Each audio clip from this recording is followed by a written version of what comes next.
जय हिंद मेरे डियर साथी, क्या हाल है। आज हम देखने वाले हैं कक्षा 10 का चैप्टर नंबर 2। क्या?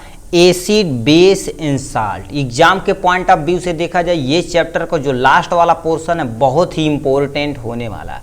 ठीक, और एसिड बेस साल्ट पे more of the question exam में एज इट इज पूछे जाते हैं। ठीक, तो आज हम इसी को एकदम डिटेल में देखने वाले हैं। डिटेल में देखने से पहले आपको बता दें यहाँ पर जितनी भी चीज़ें इंक्लूड की गई हैं इस चीज़ में, डिफिनेशन वगैरह सब क्या करिए एकदम से इजी तरीके से कईयों साल के पेपर एनालिसिस करने के बाद उन्हीं चीज़ को इसमें कंसीडर किया गया जो मोस्ट इम्पोर्टेंट है और सबसे इजी तरीका, और उस वर्ड को यूज किया गया जो हर एक बच्चा क्या कर सकता है आराम से समझने के लिए सक्षम है। ठीक, तो चलिए हम सबसे पहले समझेंगे एसिड क्या होता है, फिर बेस क्या होता है, फिर साल्ट क्या होता है।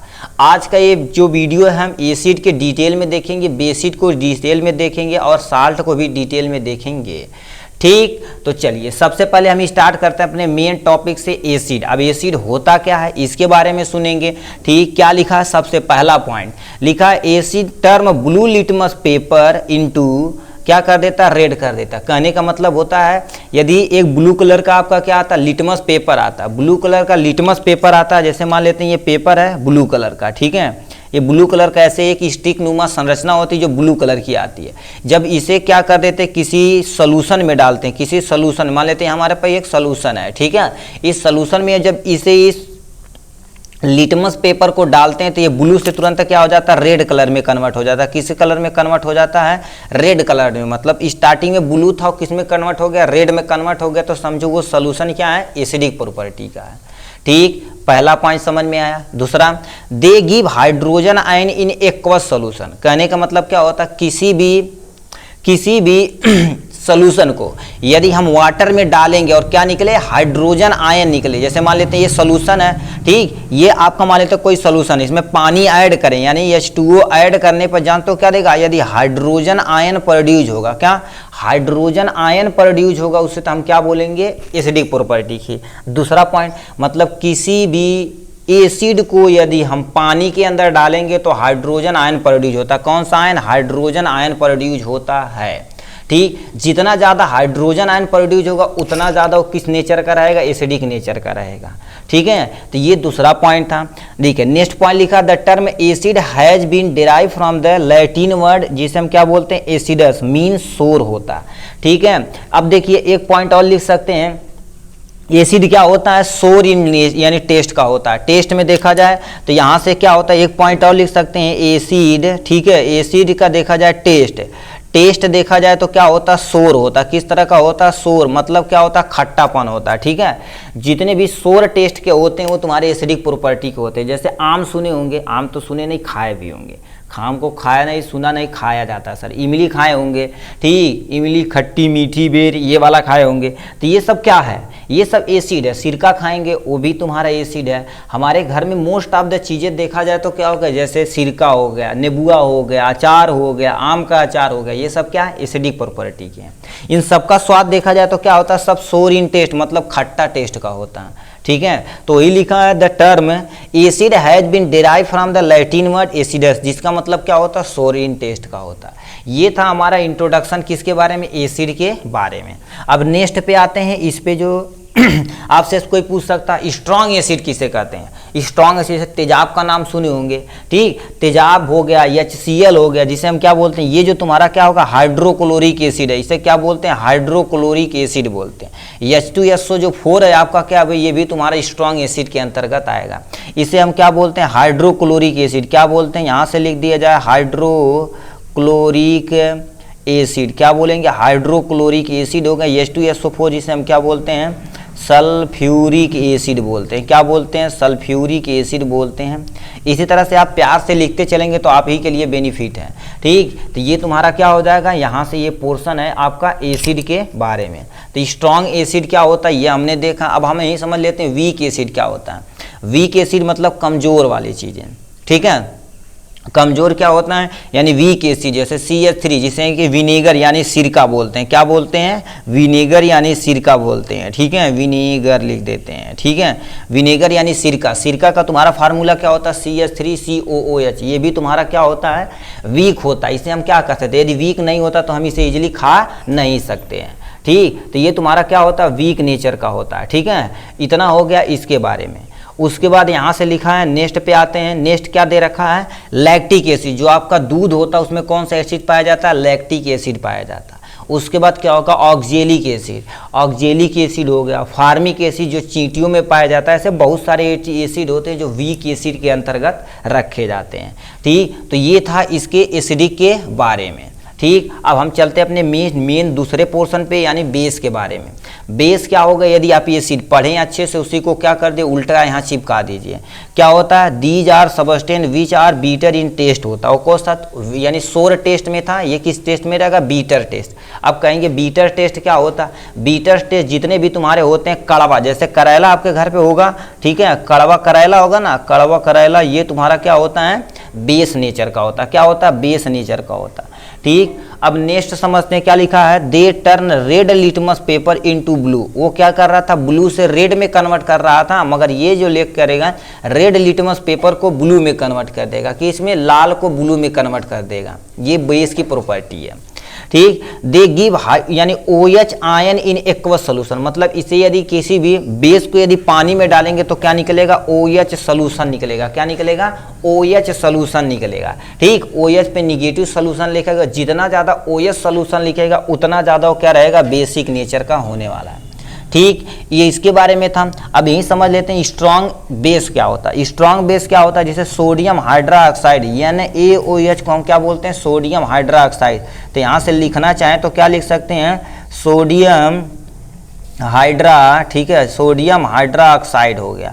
सोडियम हाइड्रोक्साइड को हम क्या बोलते हैं? स्ट्रॉन्ग बेस के अंतर्गत रखा जाता है, जिसे NaOH बोलते हैं। यानी अब इसे क्या? KOH, जिसे पोटेशियम हाइड्रोक्साइड बोलते हैं। पोटेशियम हाइड्रोक्साइड के से क्या हो जाएगा? पोटेशियम। ठीक है, पोटेशियम हाइड्रोक्साइड क्या बोलते हैं? पोटेशियम हाइड्रोक्साइड होता है, जो आपके बगल में यहाँ से दे रखा है। ठीक, अब यहीं पर बगल में दे रखा कैल्शियम हाइड्रोक्साइड। Ca से क्या हो जाएगा? कैल्शियम हाइड्रोक्साइड, जो यहाँ से आपको दे रखा है। कम से कम एक दो आपको एग्जाम्पल याद होना चाहिए जो आपके एग्जाम पे है। ठीक है, तो ये था किसके बारे में? बेस के बारे में। ठीक है, अब हम नेक्स्ट पे आते हैं, यानी वीक बेस हो जाएगा। यहाँ पर देखिए ये तुम्हारी थोड़ी सी मिस प्रिंटिंग हो गई, मिस प्रिंटिंग नहीं, लिखने में गलती हो गई। ठीक, तो यहाँ पर क्या लिखा है? Weak base. वीक बेस में क्या हो जाएगा? Ammonium hydroxide. क्या हो जाएगा? अमोनियम हाइड्रोक्साइड, जिसे हम क्या बोलते हैं? NaH4OH होते हैं। इसे यदि लिखना चाहें तो क्या लिख सकते हैं? अमोनियम, अमोनियम लिखिएगा। क्या लिखिएगा? Ammonium hydroxide. क्या लिखेंगे? अमोनियम हाइड्रोक्साइड लिखेंगे। क्या लिखेंगे? अमोनियम हाइड्रोक्साइड को हम क्या बोलते हैं? ये देखा जाए तो अमोनियम हाइड्रोक्साइड जो आपके बगल में ये दे रखा, अमोनियम हाइड्रोक्साइड, ये तुम्हारा वीक बेस के अंतर्गत आता है। किसके अंतर्गत? वीक बेस के अंतर्गत आता है। ठीक, तो चलिए हम नेक्स्ट पेज की तरफ चलते हैं। ये आपके पोर्शन है साल्ट। हमने देखा है एसिड को डिटेल में, बेसिक को डिटेल में। अभी ये इंट्रोडक्शन उनके बारे में है। ठीक है, अब हम देखते हैं साल्ट के बारे में। ठीक, तो चैप्टर पे जितना एसिड बेस साल्ट है उसके बारे में हम पढ़ लेंगे, फिर इसके चलिए सब आपके सिलेबस में हम इंटर करेंगे। ठीक है, तो इसके बाद क्या है तुम्हारा? यानी साल्ट होता क्या है? साल्ट जिसे नमक बोलते हैं नॉर्मल भाषा में। ठीक है, इसे इंग्लिश में देखा जाए तो लवण बोला जाता है। ठीक है, तो ये क्या होता है? Salt are neutral in nature का होता है। क्या होता है? न्यूट्रल होता है। इस पर न तो कोई चार्ज होता है, न तो प्लस होता है, न तो माइनस होता है। ये दोनों प्लस और माइनस मिलने से ही तुम्हारा बना हुआ क्या? न्यूट्रल। ठीक है, ये क्या कहलाता है? न्यूट्रल इन नेचर का होता है। दूसरा क्या था? These are compound formed from the carbon, यानी रिएक्शन ऑफ एसिड। किसके? एसिड और बेस के रिएक्शन से बनेगा। किसके? एसिड और बेस के जब रिएक्शन होगा तो क्या बनता है तुम्हारा? साल्ट बनता है। कौन सा बनता है? साल्ट बनता है। ठीक है, जैसे यहाँ पर एग्जाम्पल में दे रखा सोडियम क्लोराइड दे रखा है, और प्लस यहाँ बगल में क्या दे रखा है? पोटेशियम क्लोराइड, यानी कैल्शियम सॉरी, यहाँ पर तुम्हारा क्या हो जाएगा? जो आपका सोडियम क्लोराइड है, इसे हम क्या बोलेंगे? सोडियम क्लोराइड बोलेंगे। क्या बोलेंगे? यहाँ से सोडियम क्लोराइड बोलेंगे। क्या बोलेंगे? सोडियम क्लोराइड बोलेंगे। यहाँ पर है, इससे क्या बोलेंगे? पोटेशियम क्लोराइड बोलेंगे। क्या बोलेंगे? पोटेशियम क्लोराइड बोलेंगे। ठीक है, पोटेशियम क्लोराइड बोलेंगे जो यहाँ से दे रखा है, ठीक है। तो यानी sodium chloride and potassium chloride ये तुम्हारा साल्ट का एग्जाम्पल है, ठीक। तो ये तुम्हारा क्या हो गया, साल्ट के बारे में हो गया, ठीक। तो हमने क्या देखा, यहाँ पर देखा जाए तो हमने साल्ट को यानी एसिड को बढ़िया से एकदम देखा, इंट्रोडक्शन, बेस का इंट्रोडक्शन विथ एग्जाम्पल, साल्ट को यानी उसका हम देने क्या देखें, उसके बारे में देखें और उसका एग्जाम्पल देखते हैं। और कुछ टर्मोलॉजी आती है, उस टर्मोलॉजी को समझेंगे, ठीक। तो सबसे पहले दे रखा कॉन्सनट्रेटेड एसिड, मतलब नहीं बोलता कि कॉन्सनट्रेटेड, जैसे आप घर में सीढ़ा देखेंगे जो जलेबी बनाए जाते हैं, उसमें चीनी की मात्रा ज़्यादा रहती है, पानी की मात्रा क्या रहती है, कम रहती है, उसे हम कॉन्सनट्रेटेड बोलेंगे। जब पानी की मात्रा ज़्यादा और यानी जो चीनी की मात्रा कम हो तो उसे हम क्या बोलेंगे, डाइल्यूट बोलेंगे। तो ही यहाँ से दे रखा क्या हो गया, कॉन्सनट्रेटेड एसिड दे रखा। अब इसके मतलब क्या होता है, हैविंग कॉन्सनट्रेटेड जो एसिड होता है, having more amount of acid होता है। इसमें क्या होता है, ज़्यादा अमाउंट में क्या होता है, मोर अमाउंट ऑफ एसिड होता है। एसिड की मात्रा क्या होती है, ज़्यादा होती है। और लेस अमाउंट में क्या होता है, वाटर होता है। क्या, लेस अमाउंट में वाटर प्रेजेंट होता है। क्या प्रेजेंट होता है, लेस अमाउंट में वाटर, तथा एसिड की मात्रा देखी जाए तो क्या होती है, ज़्यादा होती है, ठीक। इसीलिए इसे क्या बोला जाता है, कॉन्सनट्रेटेड एसिड बोला जाता है। अब कोई कॉन्सनट्रेटेड सोल्यूशन बोलेगा तो क्या बोलेंगे, जिसमें सॉल्वेंट की मात्रा क्या हो, सॉल्वेंट की मात्रा कम हो और सॉल्यूट की मात्रा ज़्यादा हो। क्या, सॉल्यूट की मात्रा ज़्यादा हो और यानी सॉल्वेंट की मात्रा क्या हो, कम हो, उसे कॉन्सनट्रेटेड सॉल्यूशन बोला जाएगा, ठीक है। और दूसरा क्या दे रखा है यहाँ से, डाइल्यूट एसिड, क्या बोलते हैं, dilute acid, having more amount of water, मतलब ऐसा सोल्यूशन जिसमें क्या होगा, वाटर की मात्रा क्या हो, ज़्यादा हो और लेस अमाउंट में एसिड की मात्रा क्या हो, कम हो। जैसे फॉर एग्जांपल हमने क्या कर देते हैं, यहाँ बगल में एक हम एग्जांपल आपके बगल में चिपकाते हैं, इसे आप समझिए तो ज़्यादा कॉन्सेप्ट क्लियर होगा आपका, ठीक है। सीधा हो जाए भाई तुम, ठीक है। जैसे मान लेते हैं हमारे, इसके लिए हम एक सोल्यूशन बनाते हैं, एक सोल्यूशन हमने यहाँ पर चिपकाया, इसमें क्या कर देते हैं, वाटर, ठीक है, वाटर हो गया और मान लेते हैं कोई एसिड है, क्या हो गया, कोई एसिड है, ठीक है। तब यहाँ पर हम यानी वाटर को क्या कर देते हैं, रेड कलर से दिखाते हैं, और एसिड को हम क्या कर देते हैं, ब्लू कलर से दिखाते हैं, ठीक है, ब्लू कलर से दिखाते हैं। तो देखिए इसमें ब्लू कलर की मात्रा क्या है, ज़्यादा as compare to red colour. तो एसिड की मात्रा इसमें ज़्यादा है, वाटर की मात्रा कम है, तो इस कौन सा सोल्यूशन रहेगा, कॉन्सनट्रेटेड सोल्यूशन रहेगा। अब आते हैं डाइल्यूट पे। हमारे पास मान लेते हैं एक यहाँ से कंटेनर है, कंटेनर में लिखा क्या है, जिसमें मोर वाटर की मात्रा क्या हो, ज़्यादा हो, तो हम रेड कलर से दिखाते हैं वाटर की मात्रा, ठीक है, वाटर की मात्रा यहाँ पर दिखा देते हैं, ठीक है।